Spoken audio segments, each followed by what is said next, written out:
C'est la reine des classiques, the queen of classics. It's the Hell of the North, one of the most daunting yet exciting races of the year. 30 kilometers of bone-rattling cobblestone sectors for those riders brave enough to take on this monumental challenge. It's going to be like a war zone going into the race. The race is going to be hell.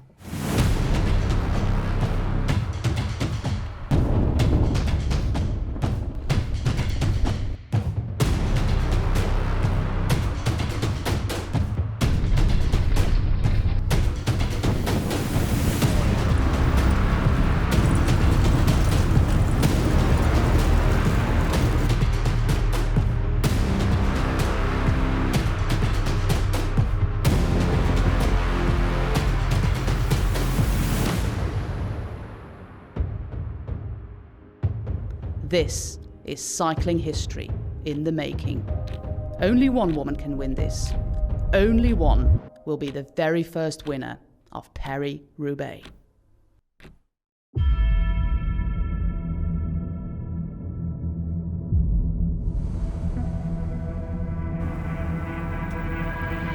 Of course, now Roubaix is on the calendar, and it's just such a epic race. There have been many talks about Roubaix throughout the past years, and finally it's something that is going to happen. The start of the race will be in Denain, and the finish will be on the track of Roubaix. In the truest sense of Paris-Roubaix being the hell of the north, with the wind and the rain and the cobbles.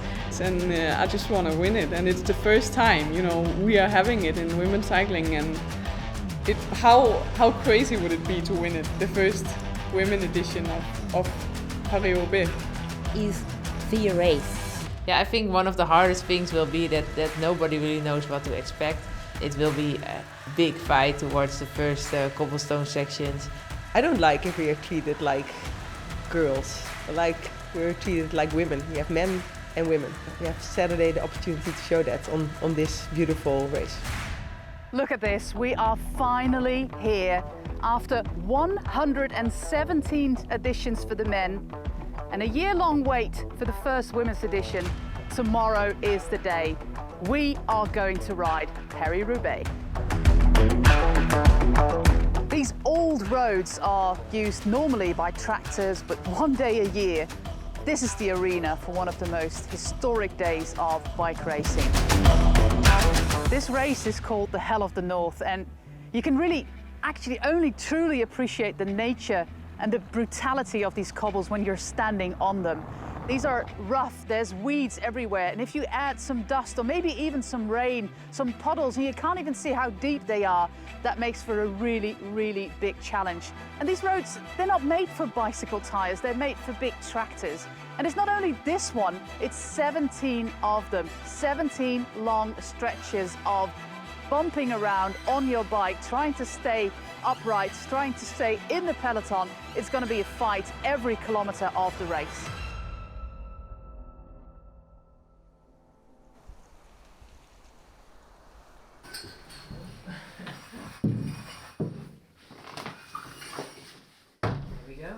But it's not, I'm not finished yet.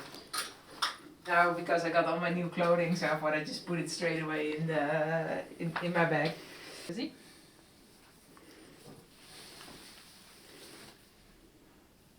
I really don't know how to keep it clean on this. I like the blue and the stars, but it's gonna be challenging. It could be difficult for Roubaix. Yeah, for sure. But it's easier because you have two races and you only have to pack once. So that makes it easier. Then I always bring my foam roll, but that one's downstairs.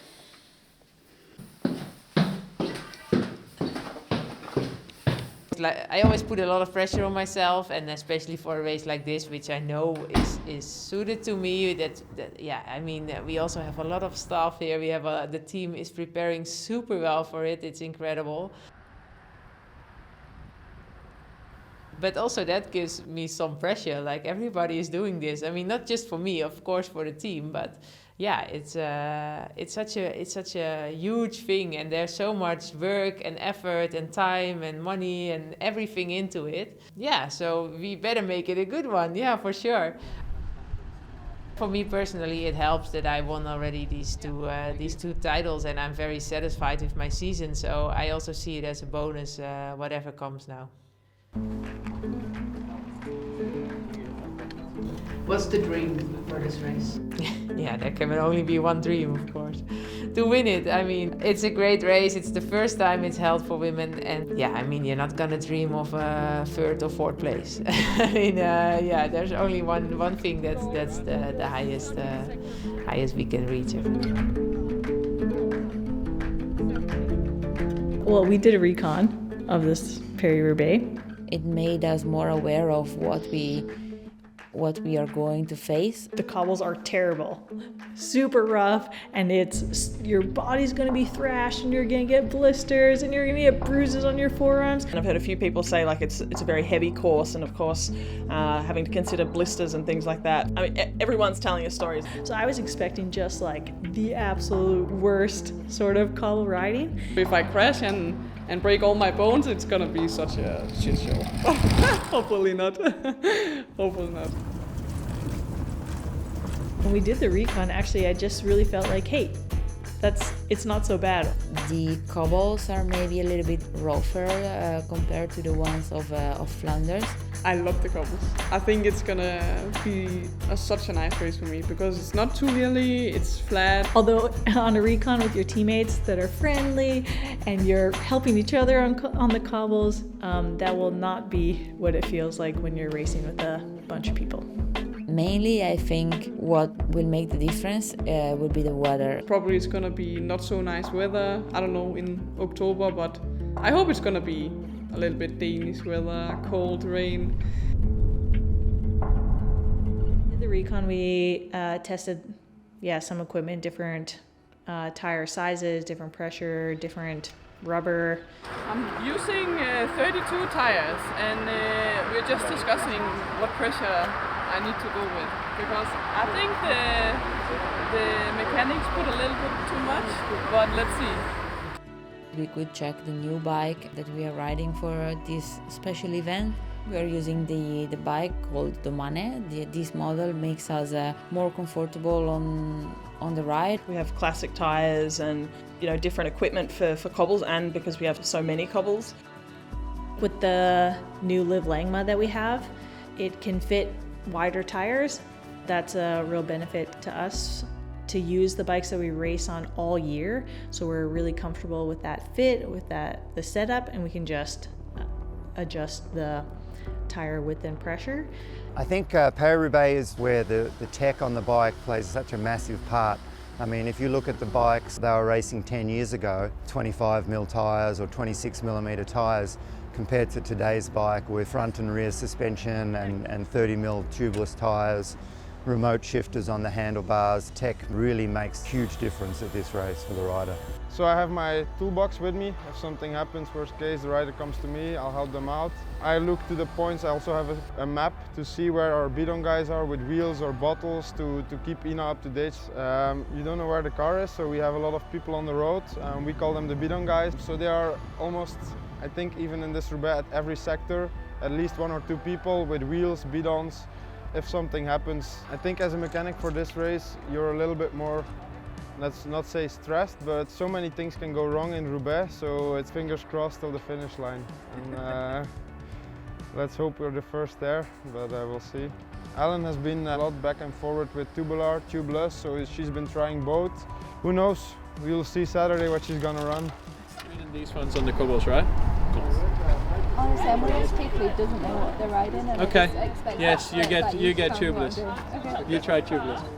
We have to figure out a way for me not to get too many blisters. So probably double, handlebar tape or something special. Or What really stunned me when I was trying to do the recon of Roubaix is that we are flying over cobbles with those super mega bikes, but back in the time there were like people going over with aluminum wheels and those heavy bikes, and to me, they are the real heroes.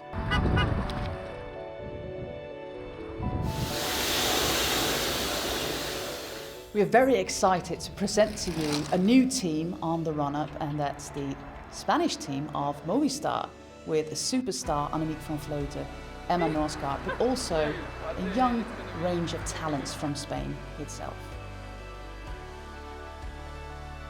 Movistar are a family. I have experienced firsthand that they run the team like a family. Father and son, Unzwe, are the managers of the women's and the men's team, and it is a family. I think what we have done the whole year, you know, being a unit, being there for each other 100%, and yeah, I trust so much in my teammates, and I know they trust in me. So if we just keep on fighting until the end. Oh, it's like a warm family, the Movistar family for me, from the start actually. I feel super welcome in this family as also being Dutch. I struggle a little bit still with the Spanish, but yeah, I feel really at home here. I think it's possible. I mean, I know we are not the strongest team. We haven't been the whole season, but still we have made so great things together. It's quite important to feel at home in a team, and then my performance also is better because I feel relaxed, and we have a good fun here together, also with the guys actually. In the first team camp I was super surprised how it was mixing up, and everyone was really inviting us, and yeah, it really felt like one team, and yeah, that's why I feel at home here. The team support is not only the girls and the teams, it's the staff, it's the directors, it's the whole team behind that has been super supporting and has been there for me since day one. Yeah, maybe the reason I'm here racing this year in Paris-Roubaix is that I want to be part of this milestone and from this historic moment. For the first time Paris-Roubaix for women. I would dream to win here, but I don't think I'm a contender, a real contender here. I think it's more for the other more powerful girls, maybe also that have a bit more skills on the cobblestones. But I just want to be part of this historic moment and also help my teammates Emma Norsgaard or Yannick, yeah, to support them in a race, and yeah, I really look forward to go to the war. Ellen! Ellen! Ellen! That's such a good one. Irati! Irati! Hey! Ellen! This is me on Saturday. Asking for Ellen. But that's so odd. And at the end is like G, G, G. And then it's G for the bottle. So do we go, Ellen? Yeah, I think one of the hardest things will be that nobody really knows what to expect. The big favorite for this race is gonna be Lotte Kopecky. I mean, she's been showing so much strength this season. Yeah, Ellen, because yeah, she's my teammate. But also Chantal Black is really suited to this race. And the wild card me. You always got to root for yourself. You've got 100 and something riders all wanting the same thing. If we just keep on fighting until the end, I think that it's possible. It can happen. I know it can happen. It's a different classic. Like, it's a lot of cobbles. You don't know anything. You try to be so prepared as possible. Ooh, I'm quite nervous for this Roubaix, I have to say. It's a short question, who is going to win? But we just don't know. We have no reference whatsoever. This is unknown territory for everybody, not only for the riders, also for the sports directors, for the mechanics. I think it's just going to be, you know, from a selection from behind. It's just going to be full gas the whole day. It's like riding into the unknown. The mechanics play a very important role in this race as well. They have to confer with the riders what's the best thing to do. So everybody, basically everybody, will be nervous for this race.